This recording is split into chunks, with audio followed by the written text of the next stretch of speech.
Қайырлы күн. Мен сіздерге бір сұрақ қояйын. Араларыңызда сөздікті жиі пайдаланатындарыңыз бар ма? Мүмкін болса, қол көтерсеңіздер. Рахмет, біраз адам баршылық екен. Менің есімім Айбек Өжкен. Мен Қарағанды облысы Ұлытау деген ауылдан боламын. Болашақта бізге қандай дағдылар керек болады? Оны мен сіздерге дөп басып айта алмауым да мүмкін.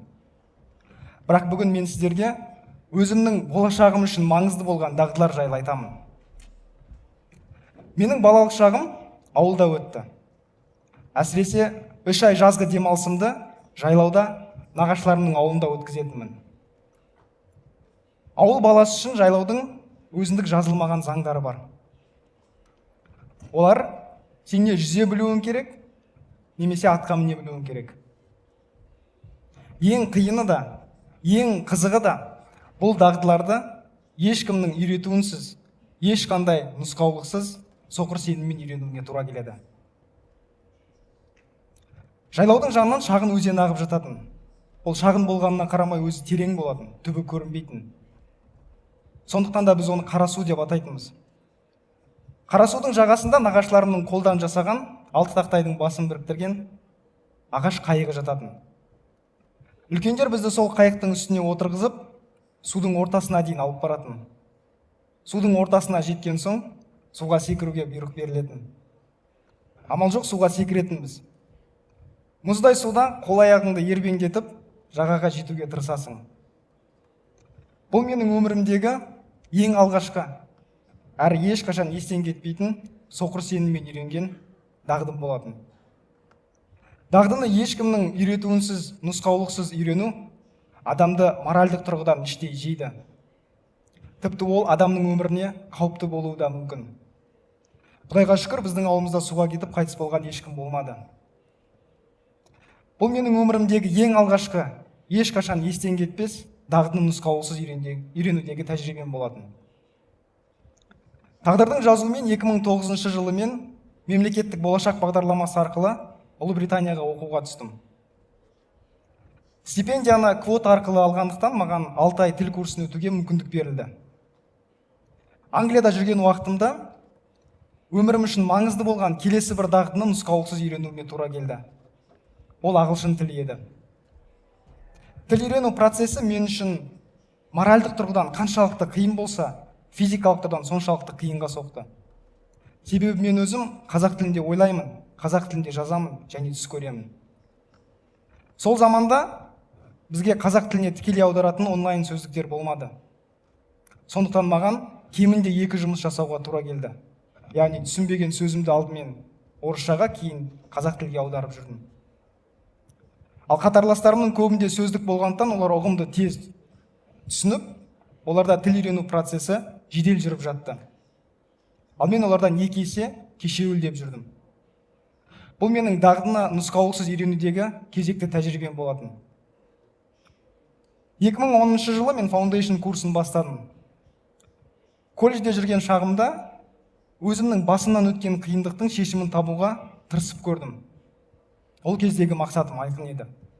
Тіл үйренуші талапкерге шетел тілін өз ана тілі оқып үйренуге жағдай жасау. Және мен өткен қиындықтан өтпесе екен деген тілек болды.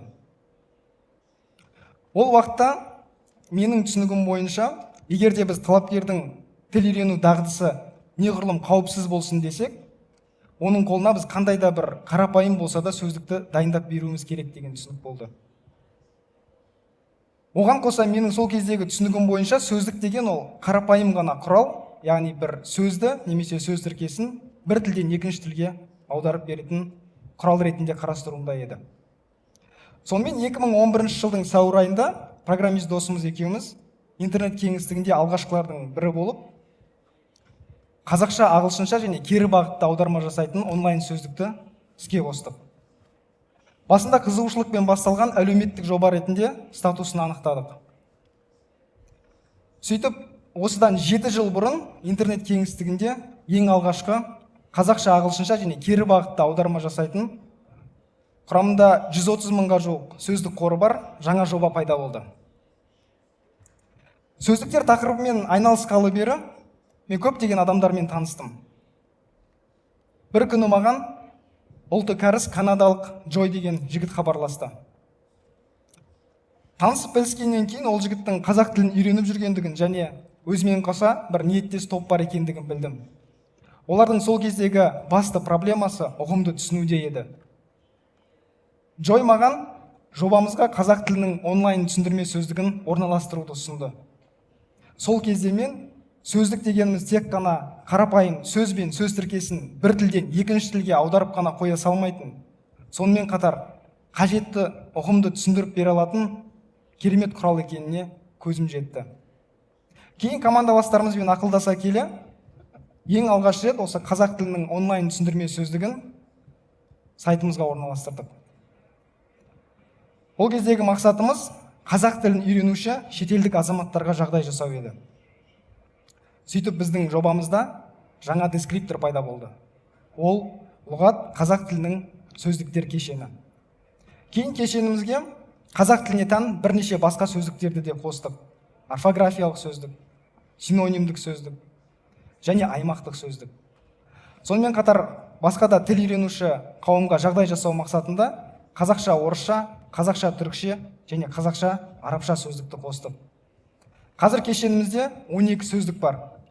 Жалпы сөздік қоры 630 мыңнан асады.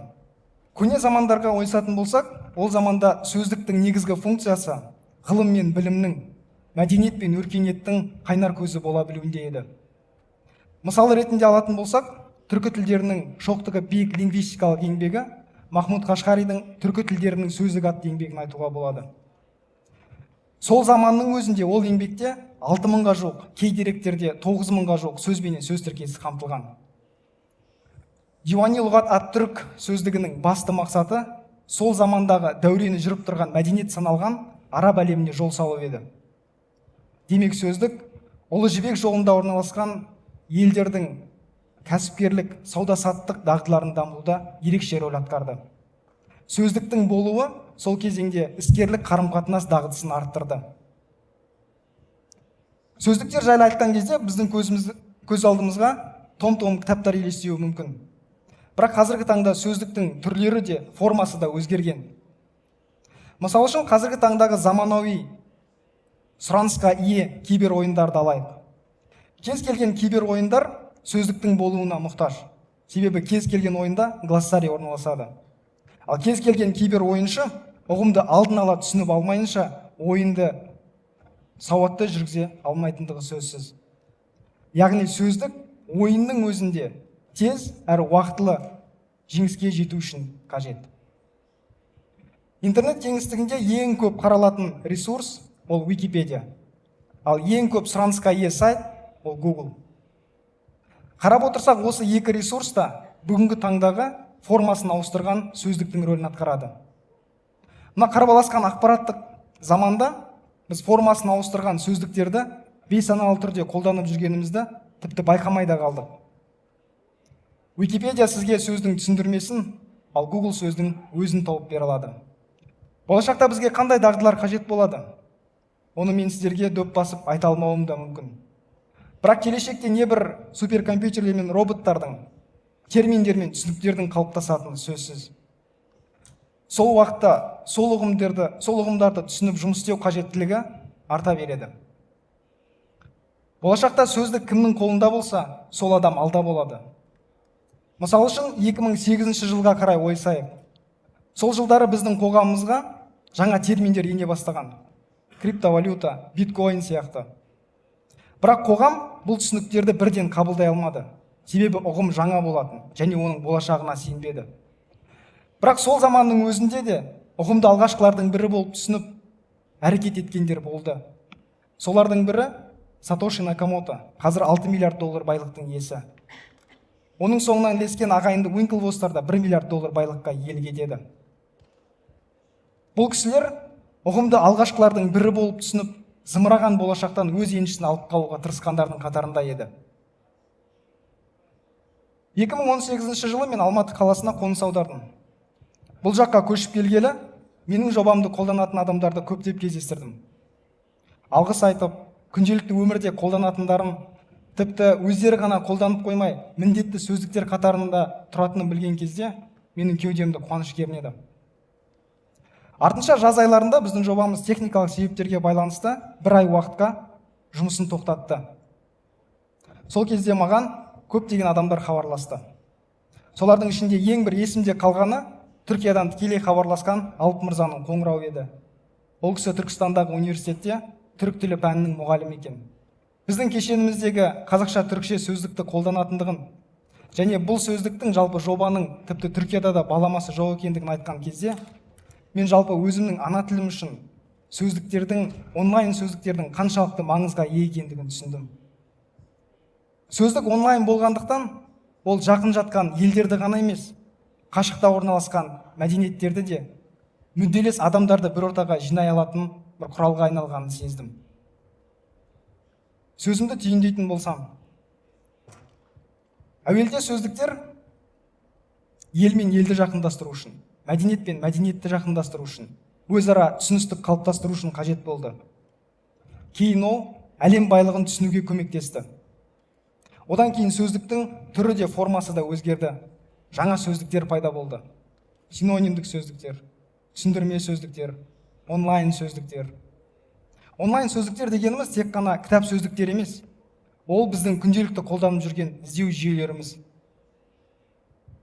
Мына қарбаласқан ақпараттық заманда біз күн сайын жаңа сөз немесе сөз тіркесін іздейміз. Және бұл қажеттілік зымыраған болашақта тек қана арта береді. Болашақта небір көз көрмеген, құлақ естімеген түсініктердің және терминдердің пайда болатыны сөзсіз. Сол терминдермен біз уақытында жұмыс істеуімізге тура келеді. Бірақ ол ұғымдарды түсінбейді екенбіз деп, олардан қорқудың немесе бас тартудың қажеті жоқ. Ұғым жоқ болса, өз сөздігіңізді бүгіннен жасаңыз. Сөздік бізге болашақты түсіну үшін қажет. Мен үшін өмірімдегі ең маңызды болған дағдыны ағылшын тілін үйрену барысында менің қолымда сөздік болмады. Сондықтан да мен өзгелерден 2 есе кешеуілдеп жүруге тура келді. Сол себепті сіз болашақты түсінуден кеш қалмаңыз. Болашақтың сөздігін бүгіннен жасаңыз. Рахмет.